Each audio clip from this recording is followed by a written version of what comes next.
मेरे ख्याल में हमारा क्यों भट्टी साहब आप बताएं ये क्या चीज़ है? आपने भी इतना देखिए, ऐसे होता है हैरत है कि आज तक हुकूमत वादिया नहीं कर सकी ये कानून बनाना क्या चाह रही है। पहले बताएं तो सही ना। ये पता ही नहीं है कि हम किस काम के लिए जद्दोजहद कर रहे हैं। हमारी गर्दन में नामालूम सी तलवार है, हमारी शारग उसके नीचे है। दूसरा, मैं इस्लामाबाद में बैठे हर साफी को सलूट कर रहा हूं जो एहतजाज कर रहे हैं, लेकिन उनसे एक गुजारिश भी करूंगा, ये जो मालकन आपके पास आ रहे हैं और अपनी मर्जी का चला रहे हैं ना बयान, इसमें वेज अवार्ड प्रिंट मीडिया में 40-40 हज़ार साल से नौकरी करने वालों की 30-30 हज़ार तनख्वाह, इनसे वो भी अप्रूव कराएं, कंटेंट सिस्टम का खात्मा भी करवाएं। खुदारा वर्करों की भी लड़ाई लड़े, हम और आप सब वर्कर हैं। मैं पिंडी प्रेस क्लब, पिंडी यूजे सलाम करता हूं, लेकिन खुदारा मालकान से वेज अवार्ड की यकीनी बनाएं। मजहर अब्बास साहब अगर आप सुन रहे हैं तो हाँ मीर साहब, लेकिन कादिर मलिक साहब मैं ये गारंटी दे देता हूं, ये ऑर्डिनेंस ले हैं जो सुना है जिसमें वो खुल के नहीं कहते, ये कामयाब नहीं होगा, क्योंकि ये चाहते हैं ही सेड शी सेड। अगर जर्नलिस्ट के पास उसकी सांस से ज्यादा उसका सोर्स अधिक। फवाद चौधरी साहब सलाम अलैकुम। जी सलाम अलैकुम। चौधरी साहब आज सिर्फ हमारी एक रहनुमाई कर दे, ये मीडिया अथॉरिटी है क्या? देखें जी, दो बुनियादी चीजें हैं मीडिया अथॉरिटी जो जिसको हम बना रहे हैं। तीन बेसिकली मैं आपको टोटल बता दूं तो 4 है।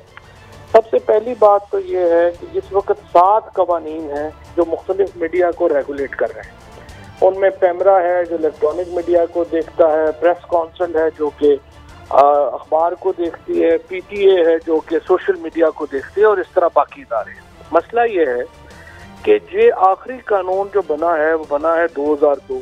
उस वक्त ना ट्विटर था, ना फेसबुक था, ना इंस्टाग्राम थी। अब प्रॉब्लम ये हो गई है कि एक खबर जो व्हाट्सएप के ऊपर आपको आती है वो खबर फिर ट्वीट होती है, वही खबर रात को टीवी पे चलती है, वही खबर सुबह अखबार में आती है। तो डिफरेंट इदारों की वजह से कोई चीज जो है वो रेगुलेशन का बिल्कुल ही भट्टा बैठ गया है। हम तकरीबन 5 करोड़ रुपया प्रेस काउंसिल को देते हैं साल का। उन्होंने इस साल पिछले 10 सालों में 29 कंप्लेंट्स का फैसला किया है, जो इतना महंगा तो इंसाफ से कहीं है ही नहीं। तो एक तो हम इन 7 को कवानीन को कन्वर्ज कर रहे हैं, इकट्ठा कर रहे हैं और एक कानून बना रहे हैं।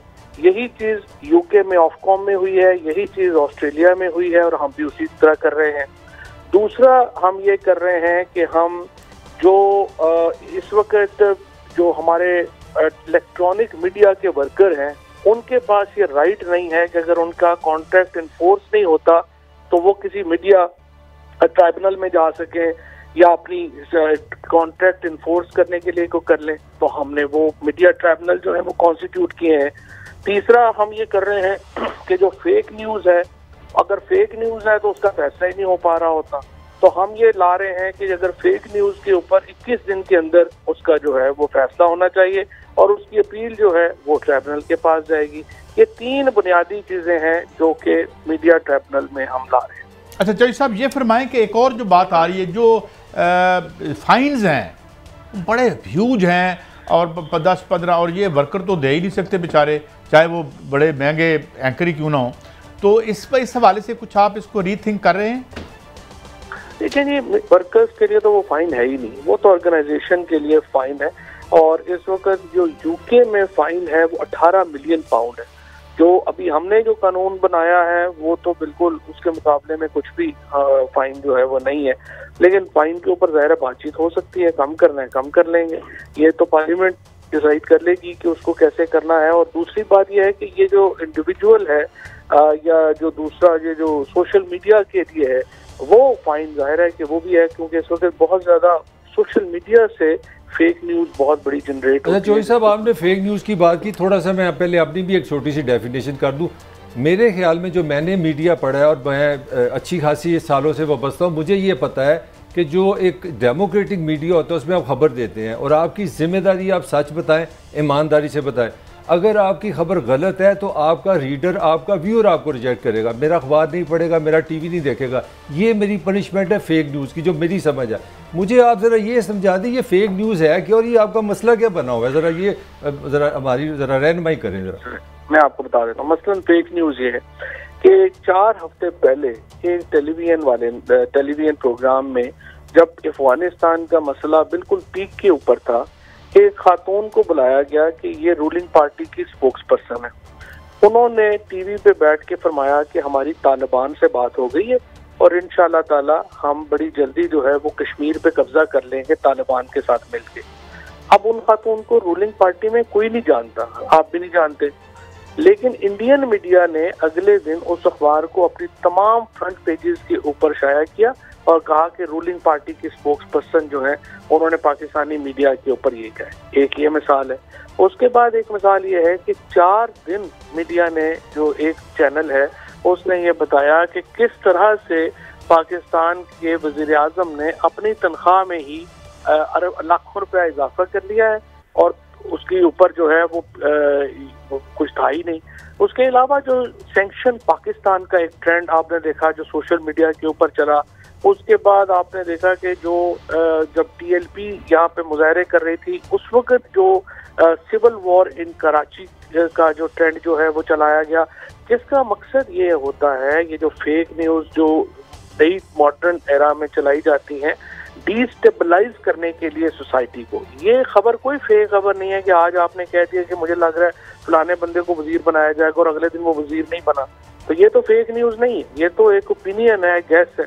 सो फेक न्यूज़ के बड़े टेस्ट अवेलेबल हैं, हर चीज़ अवेलेबल है। जहाँ पे आप मुल्कों को खतरा हो गया है फेक न्यूज़ से और जिस तरीके से हम यहाँ हेट मॉन्गरिंग के लिए जो है, मसलन एक और भी आपने इन्वेस्टिगेशन देखी होगी कराची में कि किस तरह एन उस वक्त जबकि शिया हजरात का जो जुलूस था वो जारी था, फेक न्यूज़ फैलाई गई कि इसके ऊपर जो है वो फलाने लोगों ने पीछे तेल डाल दिया है और आग लगा दी है। इस तरह से फसादात भड़काने के लिए चीज़ों के लिए ये बहुत बड़ा एक माफिया है जो कि इस वक्त सरगर्म। अच्छा चॉइस, मैं गुजारिश करता हूँ, एक तो फेक न्यूज़ हक नहीं, एक तो जो पहला आपने कहा मुझे तो लगता है वो फ्रॉड है, किसी ने कहा कि ये हुकूमत की स्पोक्समैन है, कोई प्रोफेशनल जर्नलिस्ट तो नहीं कर सकता। और आप भी गालबन 25-30 सालों से आपकी सहाफ़ियों से करीबी मरासम है और आप खुद भी प्रोग्राम करते रहे हैं। आप सिर्फ ये रहनुमाई फरमाएँ कि मसवदा सारा कुछ शेयर क्यों नहीं किया जाता। और दूसरा वेज, वो आपने कहा कि इलेक्ट्रॉनिक मीडिया, दूसरा एक आप अगर किस सहाफ़ियों पे कोई मेहरबानी करना चाहते हैं, वेज वार्ड सुप्रीम कोर्ट, चारों हाई कोर्ट, कौमी असम्बली, सेनेट अप्रूव कर चुकी है। ये मालका से वही कराते। प्रिंट मीडिया में आप मुझसे ज़्यादा जानते हैं कि 20,000 सैलरी है, 40 साल उसको काम करते हो गए हैं, इस पर कोई इम्प्लीमेंट करा दे। नहीं, मैं आपसे अर्ज कर रहा हूँ ना, जो इलेक्ट्रॉनिक मीडिया उसके पास तो ये राइट ही नहीं है। आप मुझे बताएं, जो वेज बोर्ड सुप्रीम कोर्ट भी कह चुकी है और हम भी कह चुके हैं, तो उसको इम्प्लीमेंट कराने का क्या तरीका है? 90% लोगों के साथ कॉन्ट्रैक्ट ही नहीं हुए हुए, ना ही जो सारे लोग जो मीडिया में, अब आप तीनों को तो मैं नहीं जो है वो इसके ऊपर कोई मुझे रोशनी डालने की जरूरत है, आपसे ज्यादा कौन जानता है? मुझे यही तो कह रहा हूँ, आपसे हम ये उम्मीद रखते हैं कि आप मालकान को मजबूर करें कि ये वेज बोर्ड इन्हें दे बेचारे वर्करों को। हम तो ये तवक्को रखते हैं इमरान खान की हुकूमत से। तो मजबूर क्या करें? मैं आपको यही बता रहा हूँ ना, हमारे पास कोई कानून ही नहीं है। जो कानून है वो आपके सामने आ गया। और जो मुसवदे की आप बात कर रहे हैं, कम से कम 150 दफा मैंने ये बात एक्सप्लेन की है कि मैंने तो अपनी तरफ से ये फ्रेमवर्क क्रिएट किया है, फ्रेमवर्क शेयर किया है तमाम लोगों के साथ कि जी ये फ्रेमवर्क है, यही कानून ऑस्ट्रेलिया में है, यही कानून यूके में है, ये हम फ्रेमवर्क के मुताबिक कानून लाना चाहते हैं। आप बताएं इसमें कोई तब्दीली करनी है तो वो करके हम इसका लॉ, अगर मैं लॉ पहले बना दूं और मशवरा बाद में लूं तो वो फिर कहेंगे कि ये क्या कंसल्टेशन हो। मैं कानून बनाने से पहले कंसल्टेशन करना चाहता हूँ, वो कह रहे हैं जी वो भी गलत है। अब मुझे तो समझ नहीं आ रही कि इसमें करेंगे। अच्छा चौधरी साहब, ये फरमाएं कि कुछ क्या ये मसला है कि हम देखते हैं कि बहुत से हमारे जर्नलिस्ट जो हैं इंटरनेशनल मीडिया पे भी आते हैं और कुछ गुफ्तगू ऐसी होती है कि जो हमारी एक सिक्योरिटी के हवाले से या जो हमारी नैरेटिव है, मतलब इंडिया अपनी नैरेटिव पे बड़ा मोहकम और मुस्तहकम है उनके, अगर हम मीडिया को देखें, मगर हम देखते हैं कि हम बाज़ औक़ात जो है वो अमरीकी जो पॉइंट ऑफ व्यू है या इंडियन जो पॉइंट ऑफ व्यू है उसको भी हम फर्दर करते नज़र आते हैं। और हमारा ख्याल था कि यार हम तो बड़े आज़ाद लोग और अच्छे, हमारे यहाँ तो बहुत आज़ादी है मीडिया की। ये क्या प्रॉब्लमेटिक हो रहा है हमारी रियासत और हुकूमत के लिए? देखिए जी, ओपिनियन जो है ना उसमें कोई प्रॉब्लम नहीं है। ओपिनियन आप रखें, आप कहें ये होना चाहिए, गलत है, वहाँ ओपिनियन में तो कोई फेक प्रॉब्लम नहीं है। प्रॉब्लम ये आती है जब आप फेक खबरें फैलाना शुरू करते हैं यूजिंग मीडिया। और जो जिस तरह मैंने आपको मिसालें दी, मिसाल के तौर के ऊपर हमारे यहाँ जो फिरका वराना फसादात करवाने के लिए फेक खबरें जो हैं वो आती हैं हमारे सियासी। और फिर जिस तरीके से इस वक्त एक हिंदुस्तान से और अफगानिस्तान से हमें एक पूरा एक समझिए कि एक सामना है एक बहुत बड़ी, और जिसको फिर मुआवनत मिलती है पाकिस्तान में कुछ लोगों से, स्पेशली सोशल मीडिया से। अच्छा। और दूसरा, मैं इस पे सच्ची बात है, मैं इस पे तो थोड़ा एक्चुअली हैरान हुआ हूँ कि मेन मीडिया का तो ये इतना इशू ही नहीं था। मुझे मैं वहाँ पे एडिटर बैठा हुआ है, वहाँ पे रिपोर्टर बैठा हुआ, उसको भी अपनी जिस तरह तायर ने कहा उसकी चौधरी साहब, इसी के साथ ही मैं आपसे एक चीज़ समझना चाहूँगा। मुझे आपका हाइपोथेसिस समझ नहीं आया जब आपने कहा कि पहले व्हाट्सएप पे खबर आती है, सोशल मीडिया से आती है, फिर अखबार में छप जाती है, फिर वो टीवी में आ जाती है और वो गलत एक न्यूज़ है। आप इसका मतलब है इन जनरली कॉमन सेंस से आप ये बताना चाहते हैं कि पाकिस्तान के सहाफ़ियों का अपना कोई मेयार नहीं है, उनमें कोई अकल नहीं है, उनका कोई तरीक़ाकार नहीं, उनकी कोई सेंस नहीं है, वो व्हाट्सएप पढ़ते हैं, वहाँ से खबर लेके आगे चले चलते हैं। Is it your hypothesis? इसको आप उल्टा कर लें, पहले खबर आती है, टीवी पे चलती है, फिर अखबार पे चलती है, फिर व्हाट्सएप पे आ जाती है। वो व्हाट्सएप तो दुनिया सारी में आ गया। आप इसको, मुझे ये अभी तक नहीं समझ आ रही कि how WhatsApp and media together. WhatsApp तो पूरी दुनिया में हर इंसान के हाथ में आ गया। एग्जैक्टली, यही तो मैं आपको समझाने की कोशिश की है ना, मुझे आपने समझा नहीं। मैं ये कह रहा हूँ कि जो डिस्टिंक्शन थी ना मीडियम की, कि अखबार में खबर अलहदा है और टीवी में अलहदा है, वो सोशल मीडिया की वजह से खत्म हो गई है। अब आपका मोबाइल फोन ही आपका टीवी है, यही आपकी अखबार है, यही आपका सोशल मीडिया है। तो आप चारों के लिए अलहदा अलहदा रेगुलेटर रख नहीं सकते, ये मैं अर्ज कर रहा हूँ। अच्छा, आखिरी सवाल। दूसरा मैं एक सवाल करूं, अगर मुझे नहीं समझ आती ये किस मीडिया ने गैर जिम्मेदारी की है। हम तो दो फिरके लड़े ना, उसकी खबर ही नहीं देते, कभी भी हम नाम ही नहीं लेते। अगर ये कोई एक आदमी गलत कर रहा है तो पूरी कम्युनिटी को दबाना क्या ये मुनासिब है? मैं आपको यकीन से कहता हूं कि हम ऐसी खबर जहां कोई मुकद्दस किताबों की बेहुरमती हो जाए, एहतजाज हो, ये खबर ही नहीं देते। हमारी पॉलिसी है ये। भट्टी साहब, आपका तो मसला ही नहीं है ना, यही तो मैं अर्ज कर रहा हूँ कि जो हमारा जिम्मेदार मीडिया है या उसका प्रॉब्लम नहीं है। प्रॉब्लम है हमारा बहुत ज्यादा जो अनरेगुलेटेड, जिसमें कोई एडिटर नहीं बैठा हुआ, कोई बंदा नहीं बैठा हुआ, जहाँ पे बस इंडिविजुअल जो है वो बैठा हुआ, उसने फैसला करना और एक एजेंडे पे बैठा हुआ। अच्छा, लास्ट क्वेश्चन सर, ये फरमाइए कि सोशल मीडिया के हवाले से आपने कहा कि ज़्यादातर वहाँ पर प्रॉब्लम है, और अपोजिशन को आप कैसे मैनेज करेंगे? इस कानून को क्या बिल्डोज करेंगे या उनको साथ के क्या सिलसिला होगा? खास तौर पर सोशल मीडिया को कैसे आप हैंडल करेंगे?